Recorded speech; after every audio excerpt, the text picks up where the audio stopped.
Introducción.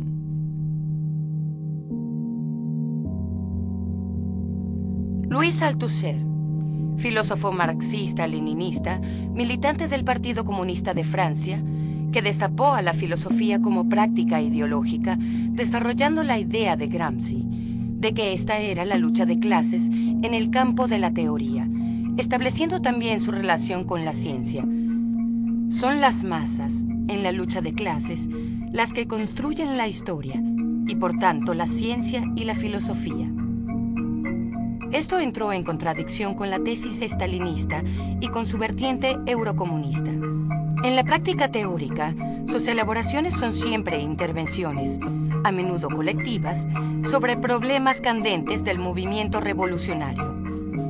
En su primera etapa, desarrolla y profundiza el pensamiento de Marx, incidiendo especialmente en el Capital, y de Lenin frente a la línea practicada por el PCF.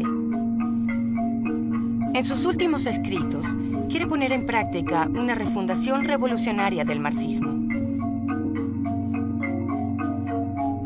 El curso que sigue es un fragmento de Ideología y aparatos ideológicos de Estado, que es la esquematización y puesta en relación de las organizaciones sindicales, religiosas, familiar, etc., y en definitiva, de la totalidad social, con el poder de Estado, que es de clase, significando por tanto una nueva conceptualización del Estado, superando la división Estado-sociedad civil.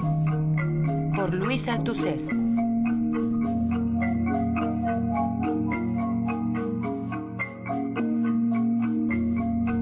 La reproducción de las fuerzas productivas.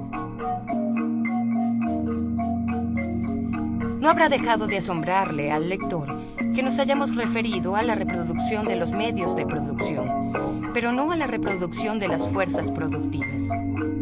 Hemos omitido, pues, la reproducción de aquello que distingue las fuerzas productivas de los medios de producción, o sea, la reproducción de la fuerza de trabajo.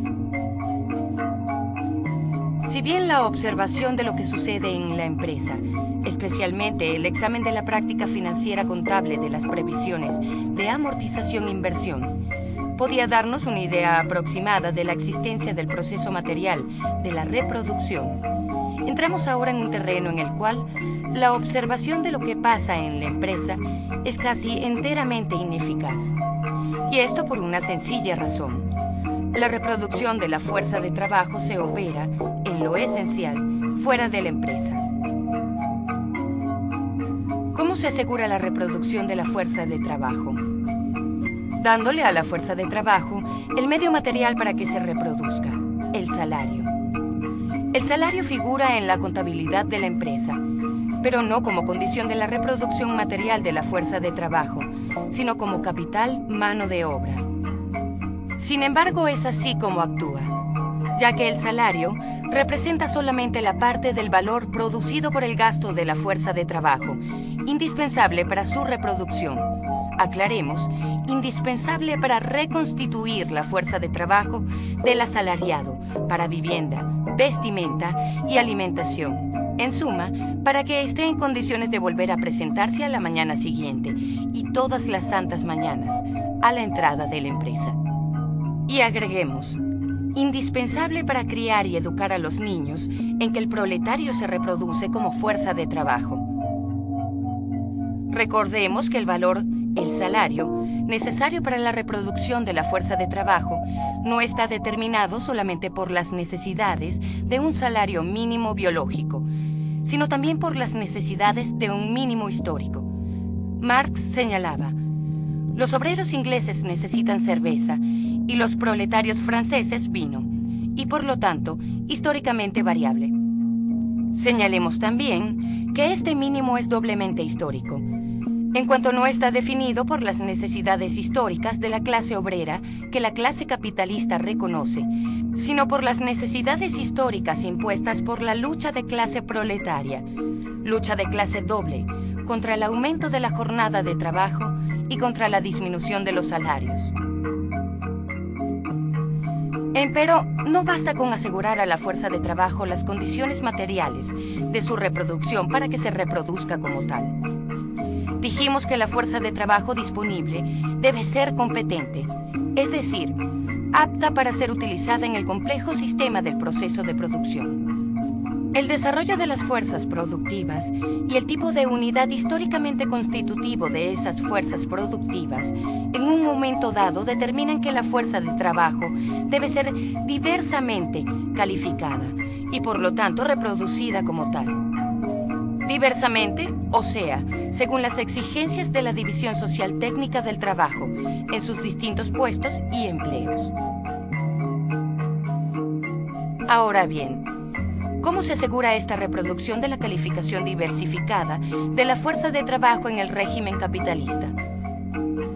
Contrariamente a lo que sucedía en las formaciones sociales esclavistas y serviles, esta reproducción de la calificación de la fuerza de trabajo tiende a asegurarse no ya en el lugar de trabajo, aprendizaje en la producción misma, sino cada vez más fuera de la producción, por medio del sistema educativo capitalista y de otras instancias e instituciones. Los aparatos ideológicos de Estado. Todos los aparatos ideológicos de Estado, sean cuales fueren, concurren al mismo resultado, la reproducción de las relaciones de producción, es decir, las relaciones capitalistas de explotación. Cada uno de ellos concurre a ese resultado único de la manera que le es propia. El aparato político sometiendo a los individuos a la ideología política de Estado, la ideología democrática, indirecta o directa. El aparato de información, atiborrando a todos los ciudadanos mediante la prensa, la radio, la televisión, con dosis diarias de nacionalismo, chauvinismo, liberalismo, moralismo, etc. Lo mismo sucede con el aparato cultural. El rol de los deportes es de primer orden en el chauvinismo. El aparato religioso, recordando en los sermones y en otras grandes ceremonias de nacimiento, casamiento o muerte, que el hombre solo es polvo, salvo que sepa amar a sus hermanos, hasta el punto de ofrecer su otra mejilla a quien le abofeteó la primera, y el aparato familiar. Este concierto está dominado por una partitura única, ocasionalmente perturbada por contradicciones, las de restos de las antiguas clases dominantes, las de proletarios y sus organizaciones, la partitura de la ideología de la clase actualmente dominante, que integra en su música los grandes temas del humanismo de los ilustres antepasados que, antes del cristianismo, hicieron el milagro griego, y después la grandeza de Roma, la ciudad eterna, y los temas del interés particular y general, etc., nacionalismo, moralismo y economismo. No obstante, un aparato ideológico de Estado cumple muy bien el rol dominante de ese concierto, aunque no se presten oídos a su música, tan silenciosa es. Se trata de la escuela. La escuela. ¿Qué se aprende en la escuela? Es posible llegar hasta un punto más o menos avanzado de los estudios, pero de todas maneras se aprende a leer, escribir y contar, o sea, algunas técnicas y también otras cosas, incluso elementos, que pueden ser rudimentarios o por el contrario profundizados, de cultura científica o literaria, utilizables directamente en los distintos puestos de la producción. Una instrucción para los obreros, una para los técnicos, una tercera para los ingenieros, otra para los cuadros superiores, etc. Se aprenden habilidades. Pero al mismo tiempo, y junto con esas técnicas y conocimientos en la escuela, se aprenden las reglas de buen uso, es decir, de las conveniencias que debe observar todo agente de la división del trabajo, según el puesto que está destinado a ocupar. Reglas de moral y de conciencia cívica y profesional, lo que significa, en realidad, reglas del respeto a la división social técnica del trabajo y, en definitiva, reglas del orden establecido por la dominación de clase.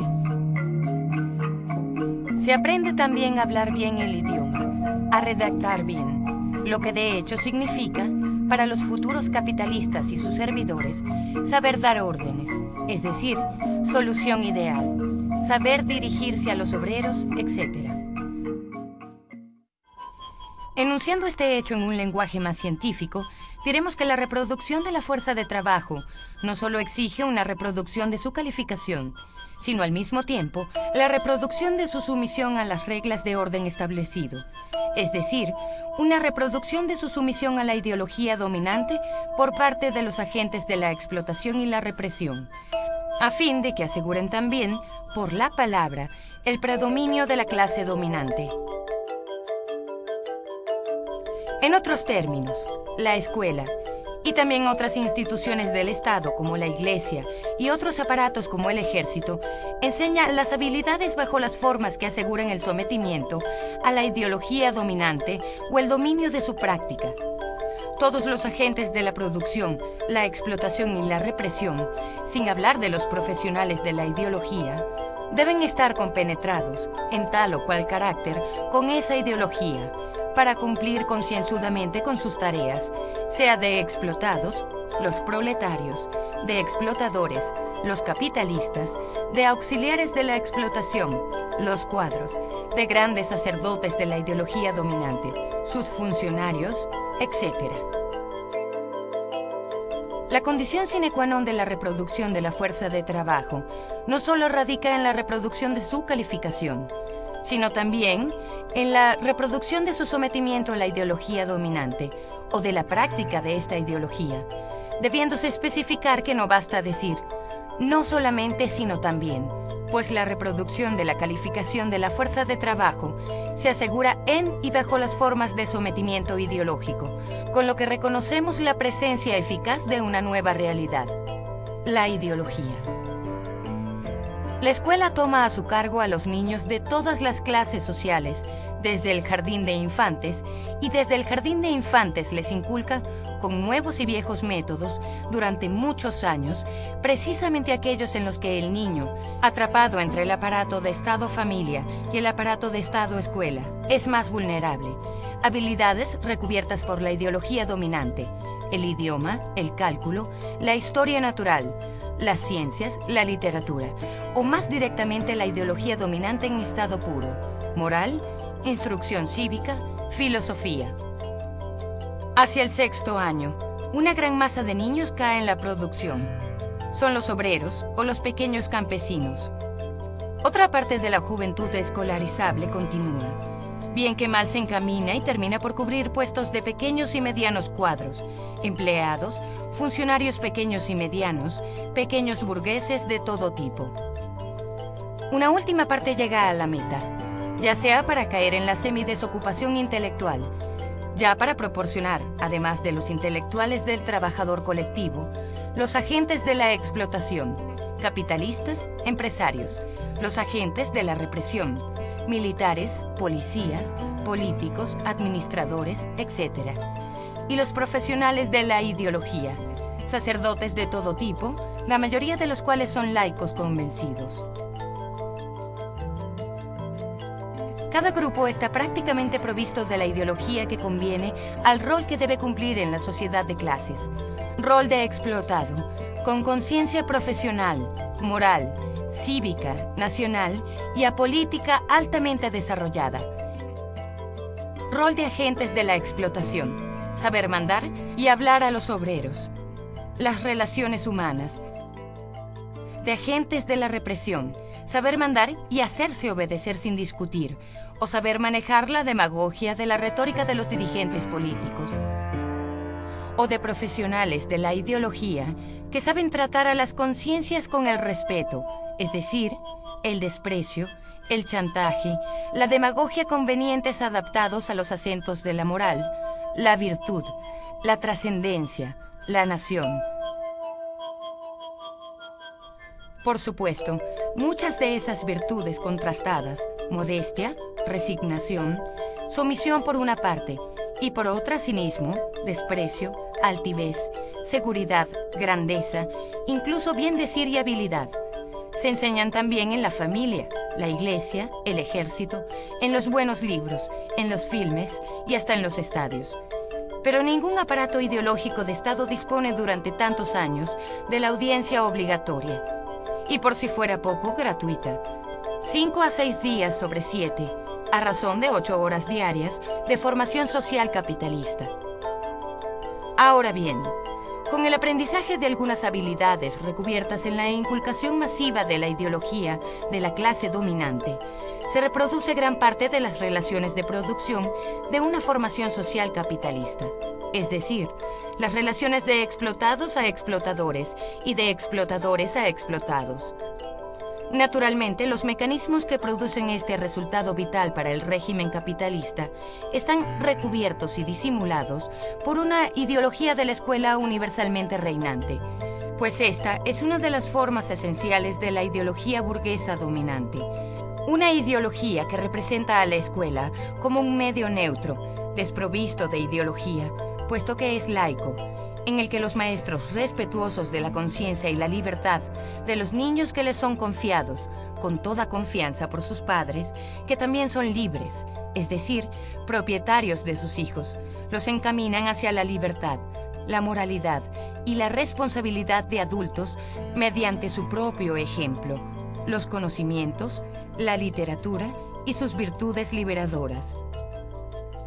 Pido perdón por esto a los maestros que, en condiciones espantosas, intentan volver contra la ideología, contra el sistema y contra las prácticas de que son prisioneros, las pocas armas que pueden hallar en la historia y el saber que ellos enseñan. Son una especie de héroes, pero no abundan, y muchos, la mayoría, no tienen siquiera la más remota sospecha del trabajo que el sistema, que los rebasa y aplasta, les obliga a realizar. Y peor aún, ponen todo su empeño e ingenio para cumplir con la última directiva, los famosos métodos nuevos. Están tan lejos de imaginárselo que contribuyen con su devoción a mantener y alimentar esta representación ideológica de la escuela, que la hace tan natural e indispensable y hasta bienhechora a los ojos de nuestros contemporáneos como la Iglesia era natural, indispensable y generosa para nuestros antepasados hace algunos siglos.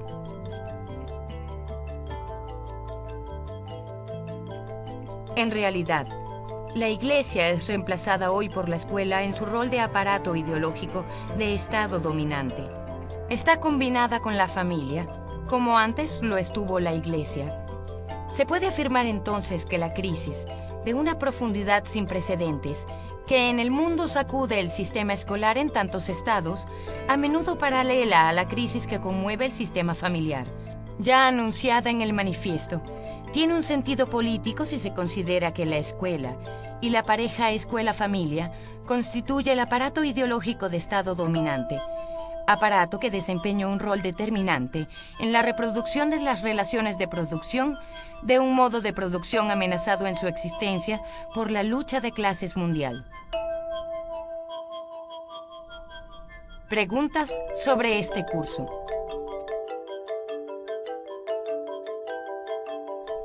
¿Cómo se asegura la reproducción de la fuerza de trabajo? La reproducción de la fuerza de trabajo se asegura dándole a ella el medio material para que se reproduzca, o sea, dándole un salario. Pero las condiciones materiales no bastan para la reproducción de la fuerza de trabajo. Dijimos que la fuerza de trabajo disponible debe ser competente, calificada, es decir, apta para ser utilizada en el complejo sistema del proceso de producción, o sea, apta a las exigencias de la división social técnica del trabajo en sus distintos puestos y empleos.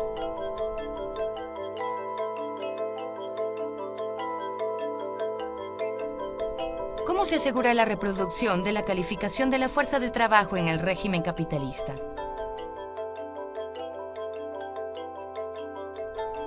Contrariamente a lo que sucedía en las formaciones sociales esclavistas y serviles, esta reproducción de la calificación de la fuerza de trabajo tiende a asegurarse no ya en el lugar de trabajo, sino cada vez más fuera de la producción, por medio del sistema educativo capitalista y de otras instancias e instituciones.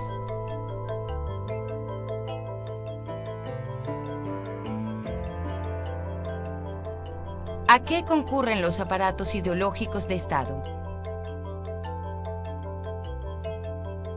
Los aparatos ideológicos de Estado concurren al mismo resultado: la reproducción de las relaciones de producción, es decir, las relaciones capitalistas de explotación. Cada uno de ellos concurre a ese resultado único de la manera que le es propia. El aparato político sometiendo a los individuos a la ideología política de Estado, la ideología democrática, indirecta, parlamentaria o directa, plebiscitaria o fascista. El aparato de información atiborrando a todos los ciudadanos mediante la prensa, la radio, la televisión, con dosis diarias de nacionalismo, chauvinismo, liberalismo, moralismo, etc. Lo mismo sucede con el aparato cultural. El rol de los deportes es de primer orden en el chauvinismo, etc. El aparato religioso recordando en los sermones y en otras grandes ceremonias de nacimiento, casamiento o muerte que el hombre solo es polvo, salvo que sepa amar a sus hermanos hasta el punto de ofrecer su otra mejilla a quien le abofeteó la primera.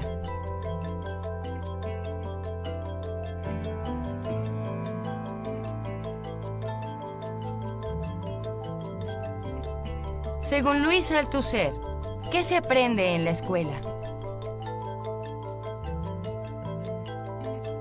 En la escuela se aprenden las reglas del buen uso, es decir, de las conveniencias que debe observar todo agente de la división del trabajo, según el puesto que está destinado a ocupar. Reglas de moral y de conciencia cívica y profesional, lo que significa en realidad reglas del respeto a la división social técnica del trabajo y, en definitiva, reglas del orden establecido por la dominación de clase. Se aprende también a hablar bien el idioma, a redactar bien, lo que de hecho significa para los futuros capitalistas y sus servidores saber dar órdenes, es decir, solución ideal, saber dirigirse a los obreros, etc.